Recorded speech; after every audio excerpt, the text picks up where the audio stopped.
진리로 들여다보는 세상 이야기. 뉴스는 십니다. 네, 정치, 경제, 사회 등 우리 사회의 다양한 이슈를 심리학적 관점에서 풀어보는 시간. 최경영의 최강시사 뉴스는 십니다. 아주대학교 심리학과 김경일 교수 나오셨습니다. 안녕하십니까? 네, 안녕하세요. 예, 반갑습니다. 금요일이라는 점에서 반갑고. 아, 그렇죠. 예. 이 뉴스는 십니다를 좋아하시는 분들이 굉장히 많아요. 그리고 저도 이제 금요일에 진행하다 보면 이 시간이 되면 금요일이 끝나가고 한 주가 끝나가고 또 마음의 안정을 찾을 수 있는 시간이어서 참 좋아합니다. 저도. 왜 Thank God it's Friday. TGIF. 네, 예. 점심 메뉴 이야기부터 시작해서 뭐 여러 가지 차원에서의 어떤 선택 결정의 장애에 관해서 오늘 이야기를 하실 것 같은데요. 네. 예. 뭐 선택 장애다, 결정 장애다 이런 얘기를 우리가 주위에서도 많이 평상시에 쓰는 것처럼 참 하루에도 그걸 이제 일일이 세본 심리학자들이 있어요. 아, 그래요? 몇 개의 선택을 하는가. 네, 크고 작은 것들을 적게는 40-50회, 많게는 거의 200회까지 한다. 하루에? 네. 자, 몇 시에 나갈까? 어떤 옷 입을까? 그렇죠? 예. 그다음에 저 버스를 탈까? 그리고 앞쪽으로 갈까? 뒤쪽으로 갈까? 뭐 수많은 선택들을 하죠. 아, 그렇구나. 네. 보잉을 할 때도 마찬가지고. 네. 그래서 자율주행 자동차 만들기가 지금도 힘든 것 중에 하나가 너무 많은 선택들을 우리가 의식하지 못하지만 그러네. 그 짧은 시간에도 정말 무수히 많은 선택들을 계속해서 해야 되고 결정을 해야 되기 때문에 그 2차선으로만 쭉 갈 수도 있는데 갑자기 1차선 가고 싶단 말이죠. 그렇죠. 네. 그리고 갑자기 들어갈 때 나는 분명히 자장면 먹으러 들어갔는데 갑자기 앉자마자 짬뽕 주세요. 그렇죠. 이럴 때도 얼마든지 있고요. 아이, 많습니다, 저도. 네. 심리학자들이 연구를 해보면 여기서 또 다른 문제가 뭐냐면 결정한 것과 선택이 또 다른 경우도 되게 많아요.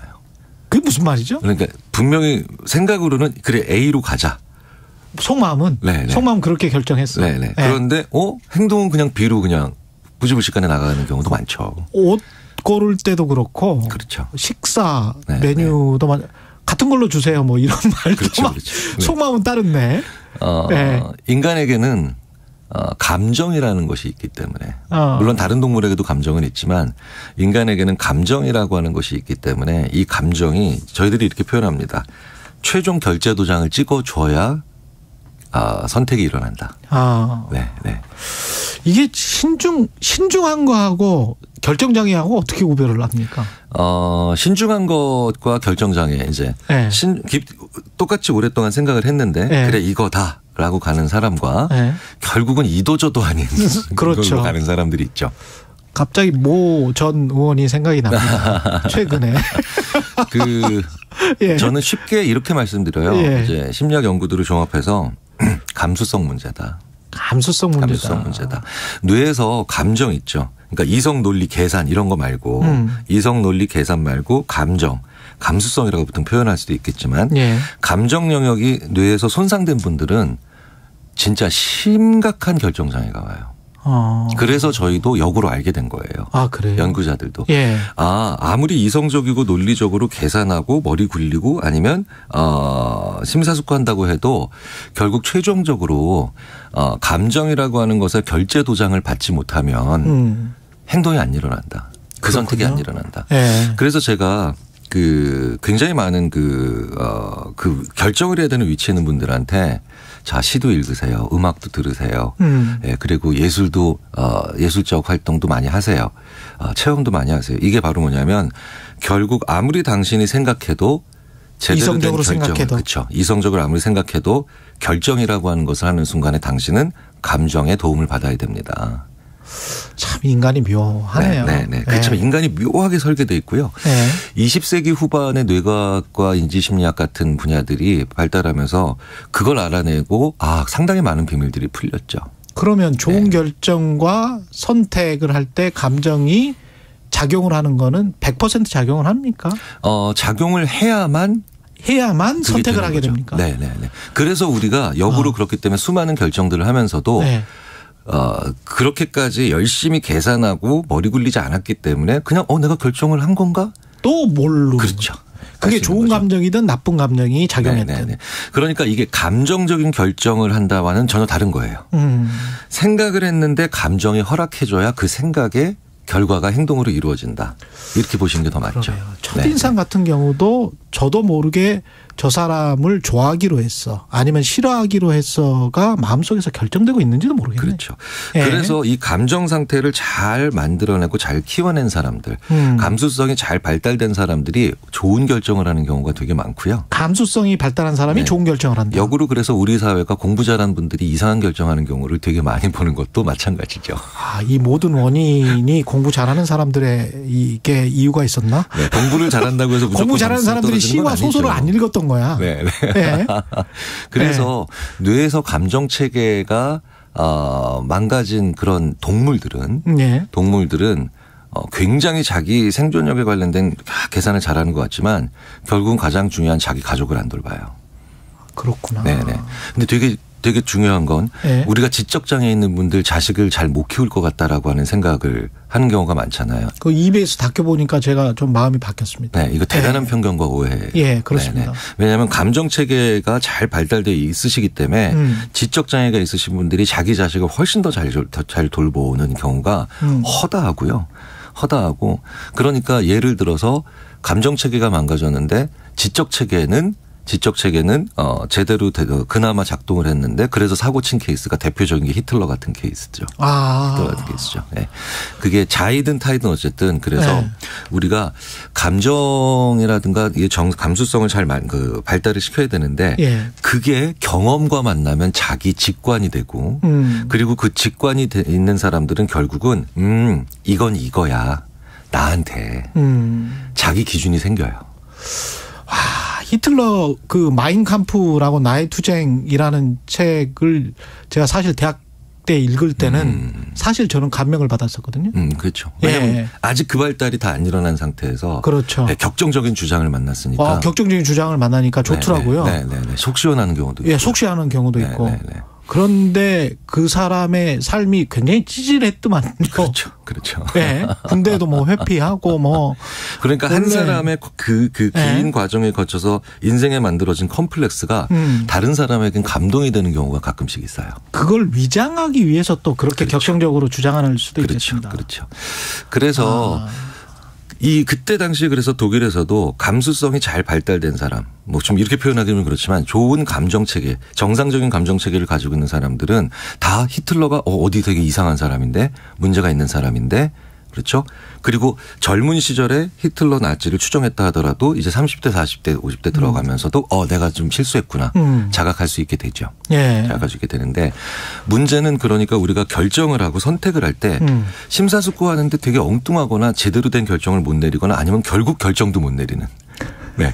사실 자기는 결정 내렸다고 하는데 우리가 보기엔 결정이 아닌 경우. 그렇죠. 이런 경우에 있는 분들이 결국은 감정, 정서, 감수성으로도 출발해서 결국 자기 기준이 안 만들어진 사람입니다. 이직, 전직 이런 거 할 때도 굉장히 헷갈릴 것 같아요. 네, 그렇죠. 그래서 옆에서 봤을 때 굉장히 허심탄회하면서도 굉장히 분명하면서도 별로 생각 많이 하지 않은 것 같은데도 본인의 주관이 뚜렷한 사람들이 있어요. 그렇죠. 네. 그러면 이런 분들은 자기 기준을 만들고 가지고 있는 사람들이죠. 그러니까 예를 들어서요. 제가 어떤 분이 물건을 살 때 봤는데 자동차를 사는데요. 제 주위 심리학자 한 분이 자동차를 그분은 돈이 굉장히 많은 분인데 약간 투박한 좀 저렴한 SUV를 사시더라고요. 그래서 아니 왜 비싼 차도 많은데 이걸 사 선배? 그랬더니 야 자동차는 튼튼하고 대신 찌그러져도 속 안 상하면 돼. 네. 튼튼하고 내 안전을 지키고 그리고 접촉사고 났을 때 차 움푹 들어간 거 보고도 속 안 상하면 돼. 수리비 싸면 돼. 근데 그분은 좀 돈이 많으시고. 그분은 꽤 돈이 많은. 저도 그런 대표이사 한 분을 아는데 다 주변에 외제차만 타고 다니는데 본인만 기아 카니발 타고 다녀요. 근데 아주 꿋꿋하시더라고요. 이 차 너무 좋아. 이러면서.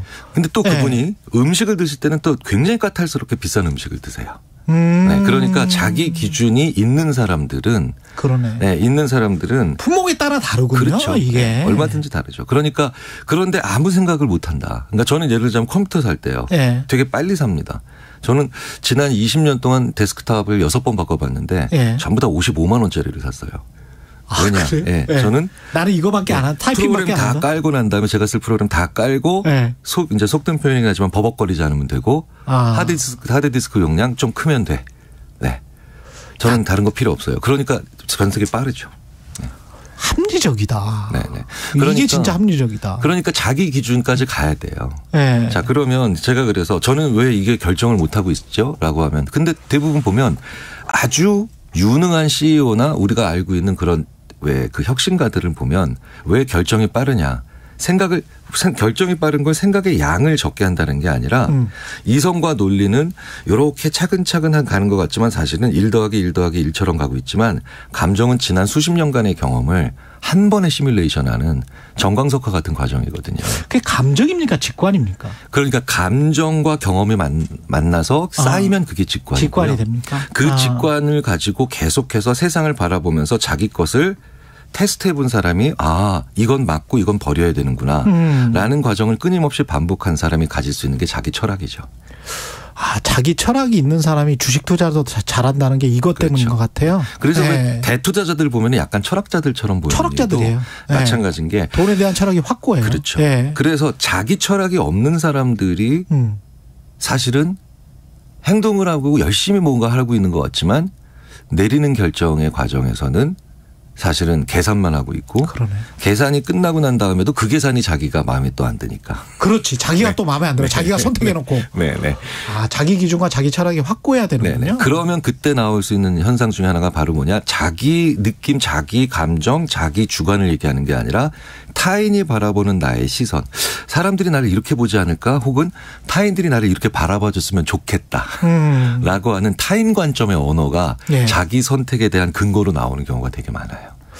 그럼 포인트를 좀 요약을 해 주시면 할지 안 해야 될지 이렇게 선택을 할 때 기준과 철학 그다음에 그게 확실해야 된다. 또 뭐가 있습니까? 두 번째로 사람들이 비슷한 선택들이나 참 많은 결정들을 하잖아요.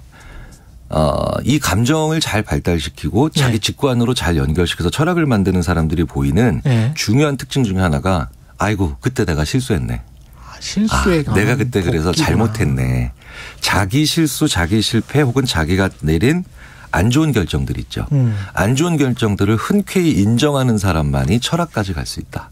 이게 대부분의 연구에서. 지난번에 메모를 그냥 잘하지 말고 실수 노트 메모를 만들어라 그 말씀을 하셨었어요. 그렇죠. 근데 실제로도 보면 저도 선배 교수님들한테 내가 그때 그래서 그 연구를 그래서 실패한 것 같아.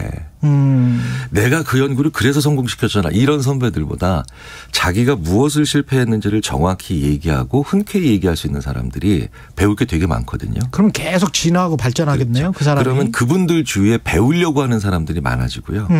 그러면 그분들은 다시금 또 자기 결정을 더 좋게 만들 수 있는 주위 사람들을 가지게 돼요. 그 좋은 사람도 얻게 되고. 그렇죠. LILY. 릴리.